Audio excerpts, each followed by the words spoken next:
के अंदर जो मुख्तलिफ कर्टेल्स बनी हुई हैं मुख्तलिफ सेक्टर्स की, उनके ऊपर हाथ डाला जा रहा है। मुझसे ज़्यादा आप लोग जानते हैं कि ये लोग बहुत ताकतवर लोग हैं। जब एक ताकतवर के गिरेबान पे हाथ डाला जाएगा तो जाहिर सी बात है उनकी ताकत रियल स्टेट में भी मौजूद है, उनकी ताकत स्टॉक मार्केट में भी मौजूद है। तो ऐसी जगहों से स्टॉक मार्केट को या रियल स्टेट को या किसी भी इन्वेस्टमेंट की जगह को डिस्टर्ब तो किया जाएगा ना, ताकि मुल्क का इमेज खराब किया जाए या ब्लैकमेल किया जाए गवर्नमेंट को। हमें इन चीज़ों पे नज़र रखनी पड़ेगी। मैंने जिन सेक्टर्स को फोकस किया हुआ है, मैंने जो सेक्टर्स रेकमेंड किए हैं, मैं बिल्कुल कॉन्फिडेंट बैठा रहा हूं और इस बात के विटनेस आप सब हैं। बेशक मैं यूट्यूब पे नहीं आ सका था तबीयत खराबी की वजह से, लेकिन मैं व्हाट्सएप पे कंटिन्यूसली, जबकि पिविट में 45,000 दे रहा था, बिलो पिविट मार्केट ट्रेड हो रही थी फ्राइडे से पहले तक, थर्सडे तक मार्केट पिविट के नीचे थी और मैं पॉजिटिव ही स्टांस लिए बैठा था। क्यों? मैं अपने उस व्यू पे बैठा था कि मैंने जो शेयर्स लिए हैं वो मैंने किस बेस पे लिए हैं, वो बेस तो डिस्टर्ब नहीं हो रही। क्या मुल्क के अंदर कोई ऐसी चेंज आने जा रही है जिससे ये जो आने वाली ग्रोथ है, जो मेरी कॉर्पोरेट अर्निंग्स में ग्रोथ है, क्या वो ग्रोथ खत्म होने जा रही है? अगर आपको या मुझको ये नजर आए कि गवर्नमेंट अपनी पॉलिसीज बदल रही है, या गवर्नमेंट ने अभी पिछले दिनों आपने फिर सुना कि जो हमारा कंसर्न था कि ये आईएमएफ के पास क्यों गए और आईएमएफ से इन्होंने क्या क्या मान लिया और ये गलत हुआ और इसीलिए मार्केट ने खराबी दिखाई थी। तो आपने अभी 2-3 दिन पहले सुना होगा कि आपके जो नए फाइनेंस मिनिस्ट्री में जो साहब बैठे हैं अहमद अजहर, इन्होंने बाकायदा ये बात टीवी पे कही है कि हम रीनेगोशिएट करेंगे आईएमएफ के साथ।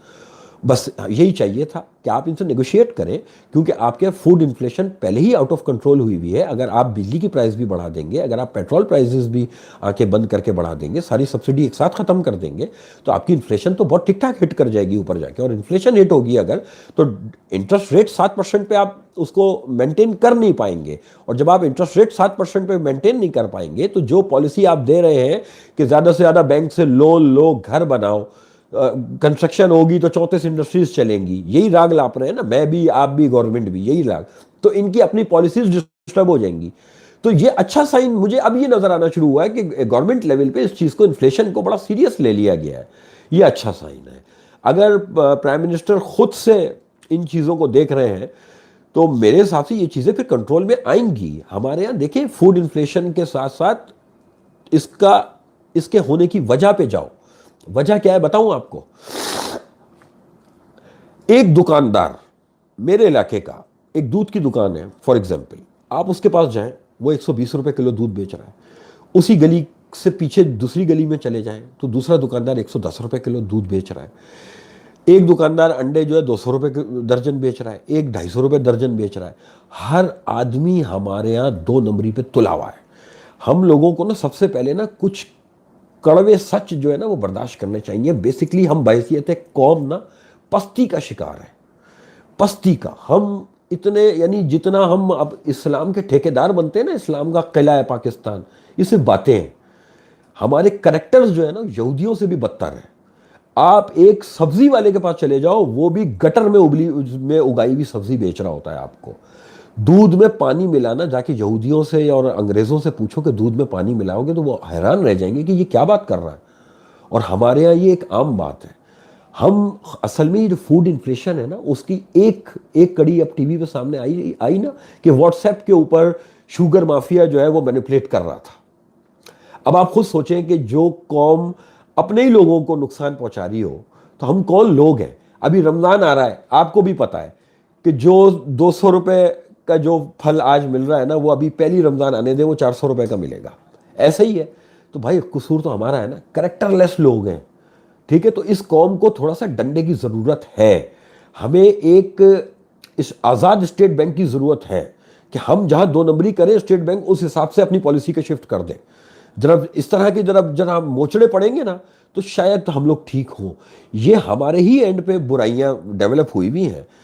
बहुत सी चीजें ऐसी हैं कि सब्जी मंडी से जब सुबह सब्जी निकलती है, वो आपके घर पहुंचने तक 3 गुना प्राइस कर दी जाती है।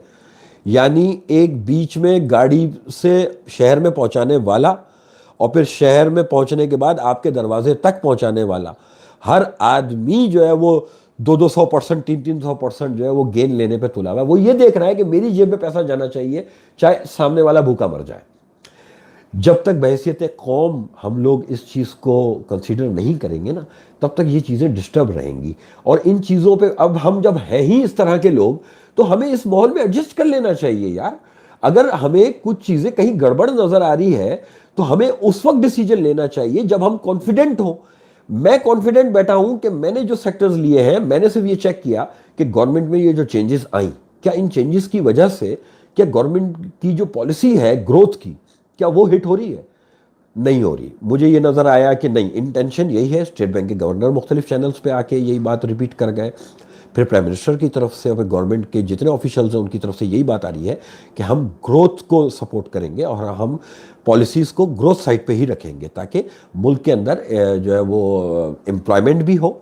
और जाहिर सी बात है, जब एम्प्लॉयमेंट होगी, 34 इंडस्ट्रीज जब चलेंगी, तो अच्छा, पहली बार फिर हम देख रहे हैं कि इसी टाइम पीरियड के अंदर हमारे यहाँ एलएसएम ग्रोथ आनी शुरू हुई है। अयूब खान के बाद पहली बार शायद मैं सुन रहा हूँ, और कम से कम जब से मैं स्टॉक मार्केट में हूँ, मैंने तो नहीं सुना था कि आपका लार्ज स्केल मैन्युफैक्चरिंग में जो है ग्रोथ आती हुई नज़र आ रही हो। तो ये अच्छी पॉलिसीज़ हैं इसकी, हमें इसको सपोर्ट करना चाहिए। सिर्फ प्रॉब्लम ये आ रही है कि कुछ बड़े माफियाज के ऊपर हाथ डल रहा है, तो उन लोगों के स्टेक्स होते हैं मार्केट के अंदर। वो फिर ब्लैकमेल करना भी जानते हैं कि किस तरह से ब्लैकमेल किया जाएगा। तो इन चीज़ों के लिए आप लोग ज़हनी तौर पे पहले से तैयार रहें। और अगर ये अप एंड डाउन किसी को बर्दाश्त नहीं है ना, तो मैं आज बोल रहा हूँ, मार्केट से चले जाओ। ये मार्केट आपका काम नहीं है। इस मार्केट के लिए ना जिस्म से बड़ा दिल चाहिए, तो काम कर सकते हैं आप लोग। इधर आपके डिसीजंस क्विक, ऐसे अगर आप डिसीजन मेकर नहीं है तो आप गए। और आपने अगर डिसीजन किसी बेस पे लिया है, तो उस बेस को फोकस करें। मैंने सीमेंट सेक्टर, स्टील सेक्टर में नाम ले देता हूं, मैंने इसमें इन्वेस्टमेंट की हुई है। अब मुझे इस बात से नहीं डरना चाहिए कि आज जो है वो फलाना अरेस्ट हो गया, और आज फलाने ने जो पार्टी चेंज कर ली, और आज जो है वो फूड इन्फ्लेशन इतनी आ गई, या इन्फ्लेशन के नंबर्स इतने आ रहे हैं। मैं ये देखूंगा कि क्या ये इन्फ्लेशन कंट्रोल में आने के लिए इकदाम किए जा रहे हैं या नहीं। अगर इकदाम किए जा रहे हैं, और फिर मैं ये देख रहा हूँ कि स्टेट बैंक बार बार आपसे ये कह रहा है कि मैं अभी इंटरेस्ट रेट बढ़ाने की इमीडिएटली कोई ज़रूरत नहीं हमें नज़र आ रही, तो मैं कंफर्टेबल हूँ। मुझे ये चीज़ नज़र आ रही है। फिर नए जो प्रोजेक्ट्स के इफ्तिताह होने शुरू हो चुके हैं, तो यानी नज़र आ रहा है कि गवर्नमेंट जो अनाउंस कर रही है उस डायरेक्शन में स्टेप्स भी ले रही है। तो मैं मजबूत बैठा हूँ, मुझे कोई परेशानी की ज़रूरत नहीं है। इंडेक्स बेशक ऊपर नीचे होता रहे। अब प्रॉब्लम यह है कि अगर आप अपने विजन से हटके इंडेक्स को देखेंगे, तो इंडेक्स तो आपकी मार्केट के 4-5 आइटम हिला रहे हैं इस वक्त। जब वो आइटम नीचे के लॉक होंगे, आप अपना अच्छा आइटम भी बेचना शुरू हो जाते हो। जब वो आइटम ऊपर के लॉक लगेंगे, आपने जो आइटम अपना अच्छा बेच दिया था वो आपकी प्राइस से ऊपर चला गया, अब आप ऊपर खरीदने पे भी खुद राजी हो गए। प्रॉब्लम ये है कि आपका डिसीजन किस बेस पे है मेरे भाई। मेरा जितना इन्वेस्टर बेस है ना, मुझे बड़ा फख्र हुआ इस दफ़ा, बिलीव मी यार, क्या लोग हैं। मैंने ये जितनी भी सख्त बातें की हैं नए इन्वेस्टर्स के लिए की हैं, लेकिन जो मेरा इन्वेस्टर बेस है भाई, माशाल्लाह कई सौ लोग हैं, ठीक है। उन्होंने उफ नहीं किया। बाजार जबकि ख़राब था, मैं पिवट के नीचे ट्रेड हो रहा था, और उन्होंने उफ नहीं किया। उनको ये पता था कि हमने किस बात पे चीज़ ली हुई है, और उस बात पे जब मैं उनके साथ खड़ा हूँ, तो बस वो भी सुकून में थे। बात यह है कि किसकी एडवाइस पे काम कर रहे हैं, क्यों कर रहे हैं, बगैर सोचे समझे अगर काम होगा तो यही होगा। मुझसे कुछ दिन पहले ही मेरे एक दोस्त ने कहा था कि यार वो आप ये नेटसोल क्यों नहीं रेकमेंड करते। तो मैंने उसको बताया, यार मैंने 65 रुपये पे किया था बाखुदा, और अब ये 250 रुपये पे तो